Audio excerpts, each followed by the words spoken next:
Hey guys, Michael from Copper vs Glass, and it's been 6 full months since I switched over to the iPhone 14 Pro from Android, so I thought it was time for a review. So in today's video we're going to be going over the facts of the device itself, like the stainless steel on the iPhone 14 Pro looks amazing, but also real world usage, like the stainless steel picks up tons of fingerprints and scratches and looks a little bit cheap over time. So as always we start off with the design. Now I've gone for the 14 Pro and not the Pro Max, as I wanted a device that was a little bit smaller. This means that for most high priority tasks like responding to important emails, I'll be doing that from my MacBook. Plus, I just wanted something that's smaller than some of the devices that I've been using more recently, like the S22 Plus and the Nothing Phone 1.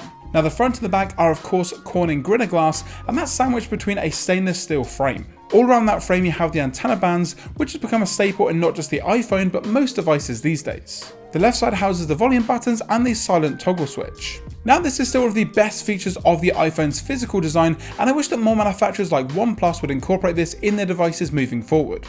The left side has your power button, nothing up top, and of course the lightning connector and speaker array on the bottom, but more on that port later. Now of course we are going to be going over the cameras in this video, but in regards to the camera array and exactly how that looks, it's maybe just a little bit too big at this point. Even in a case the phone rocks like crazy on a table, and well without a case it's a whole other story. Now I don't know the answer because I also don't want phone camera hardware to lessen, but something needs to be done about this on future devices. How about making the phone ever so slightly thicker to get rid of that camera bump and include more battery? Now of course we can't go over the design without talking about that great display. Now I've used some devices from Samsung in the past like the S22 Plus, and Samsung has been widely regarded as having some of the best displays on any smartphone, but for me and my time with the iPhone 14 Pro, I'd have to say that this trumps it ever so slightly. Here we have an LTPO Super Retina XDR OLED coming in at 120Hz refresh rate. Dolby Vision with an average brightness of 1000 nits, going up to a peak of 2000 nits brightness when in outdoor viewing. On the 14 Pro this comes in at 6.1 inches, now that's with a resolution of 1179 by 2556 pixels with a PPI of 460 pixels per inch. Overall the colours and contrast on the 14 Pro screen are absolutely beautiful. Now obviously doing everyday tasks like moving around the OS, playing games, watching videos all looks incredible on this display. Overall the colours and contrast look amazing, and everything looks and feels great with that 120Hz refresh rate. Also just moving around the OS with this great screen speed and visuals looks great. Even in super bright outdoor environments using the camera, you'll have no issue seeing what you're shooting or recording. Gaming also looks great on this screen, and of course the refresh rate helps with competitive shooters like COD Mobile and also graphics intense games like Genshin Impact. It also helps that these games handle amazingly with the performance on the 14 Pro. Now you also can't talk about the new iPhone 14 range of devices without mentioning that one thing, the dynamic island. Now I've done a whole video on this which will of course be linked in the description down below. Now the dynamic island is less dynamic and more just it's their island. It's cool to get quick access to apps that you have actively using like Spotify or an active timer, and some other developers are starting to really get funky with what they can actually do with this part of the display. For example with Uber they now have an animation of a cab going across the top of your screen in the dynamic island, letting you know how far away or how close the actual Uber is to you. But it's the most gimmicky feature on an iPhone in a long time, and I wouldn't be surprised if we saw app developers start to forget about this feature, and maybe Apple will soon on future iPhones. Now is this better than the notch that we had beforehand? Well yes, because it is a little bit more useful than just having Face ID, it does have some other information up there. However, I do see it more of a stopgap between the notch that we had beforehand and a fully symmetrical screen with some under display elements for things like Face ID. So we know how the 14 Pro feels in the hand and how the screen looks, but how does it perform day to day? Well, it's the newest iPhone, so of course it's going to be a beast when it comes to the OS navigation, gaming, and just in general any task that you can throw in it. Under the hood we have the Apple A16 Bionic 4nm chip, 6GB of RAM, and in my case 128GB of storage. Now looking back on it, I maybe should have gone for the 256GB version just because of the file size of some of those 4K videos, but overall it's not a bad starting point. Now features and updates these days don't make a huge difference unless you're more of a power user, so if you've used iOS before then you know what you're getting yourself into, and the core user interface for better or for worse is still the same. Solid, but still the same. Now with performance of mobile devices, for example the Galaxy S23 when that first came out, there were tons of videos going around the internet that looked just like this. So by that logic the iPhone 14 Pro's performance is amazing, And the Nothing Phone 1, that also has really good performance. And just in general, any smartphone that has come out in say the last 5 years also has amazing performance, but these videos don't really tell the full story, do they? But after using this specific device for around half the year, it still feels extremely fast. Apps load fast, photos take fast, games load fast, and games play fast. You have high graphics modes, high frame rate modes, meaning that it looks and plays the best of any device that I've tested to date.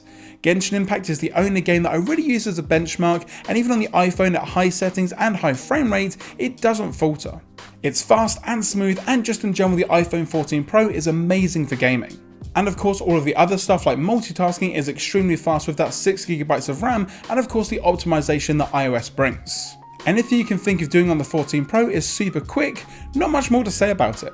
Of course, benchmarks don't mean everything, but the iPhone 14 Pro performs like this. Basically, the higher the number the better, and these numbers are extremely high. Now before we get onto the camera, we need to do a little bit of housekeeping. The battery on the 14 Pro is great. Even with gaming and heavy usage, I'm getting a full day and then some, usually going to bed with around 20% left. Now the battery does take a huge hit when recording videos and taking photos all day, so if you're going on a safari, take a charger or a battery backup. Now where MacBooks are pretty much the king of laptop speakers, I would say that the iPhone era devices more recently has become the king of speakers on a mobile device. The sound is full, gets loud, and of course has that much loved stereo separation between the bottom firing and earpiece speakers. Speaking of sound quality, the iPhone is also great for things that it was made for in the first place, taking phone calls. It has a great microphone, and it also has a great earpiece to match, as I mentioned beforehand, that sounds great too when on those really important phone calls. So for most normal tasks like music, phone calls and endurance, the iPhone 14 Pro is a great device to have. But now you've waited long enough and there's a load of controversy about it, how's the camera? So this year the iPhone 14 Pro is getting a little bit of a bashing when it comes to camera samples and just in general how well the camera performs compared to some of the competition out there. Are photos being over-processed to the point of looking worse, and is the HDR any good? Well, we have a 48 megapixel f1.8 wide lens, a 12 megapixel f2.8 telephoto 3x lens, and a 12 megapixel f2.2 ultra wide at 120 degrees field of view. All lenses of course are capable of shooting 4K video up to 60 frames per second, plus there's a ton more features in the camera app as well. You've got things like cinematic video, slow motion and portrait mode, plus tons more. And while I agree that the photos look a little bit off from time to time, the iPhone more than makes up for it in features. The best being Pro RAW on photos, which eliminates the processing for much more of a usable and editable photo if you've got the time. Also, the iPhone is still the best in regards to video recording. I still don't actually think it's that close at this point. And while I've done a full comparison between the 14 Pro and the Pixel 7, which of course is linked below, let's take a look at some of the samples and you can decide for yourself.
So after all is said and done, can I still recommend the iPhone 14 Pro line of devices 6 months after they've been released?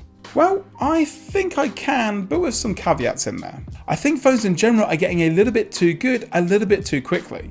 And what I mean by that is if you buy this phone, you won't need to upgrade for a very, very long time. But then again, I could have said that about last year's flagships from Apple and also Samsung. So again, moving forward, if you've got one of last year's devices or even the last 2 years worth of devices that were flagship at the time, I wouldn't necessarily say to update just yet, maybe leave it until towards the end of this year for the next line of devices. So I guess I would end this with saying that if you do have the iPhone 13, I wouldn't get this just now, maybe wait until the 15 or even the 16 Pro a couple of years later down the line. But if you do want a great phone that has amazing build quality, super fast internals, and one of the best camera systems on the market, you can't do wrong with the iPhone 14 Pro, even 6 months after it was initially released back in September of 2022.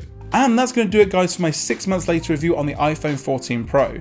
If you guys did enjoy this video, be sure to give it a thumbs up down below. If you've got any questions or comments or want to give your opinion on devices in general, let me know in the comment section below. If you're not already subscribed, now's a great time to do so. And of course, once you've hit that subscribe button, don't forget to turn on your notifications so you're notified anytime I post a video here on the channel.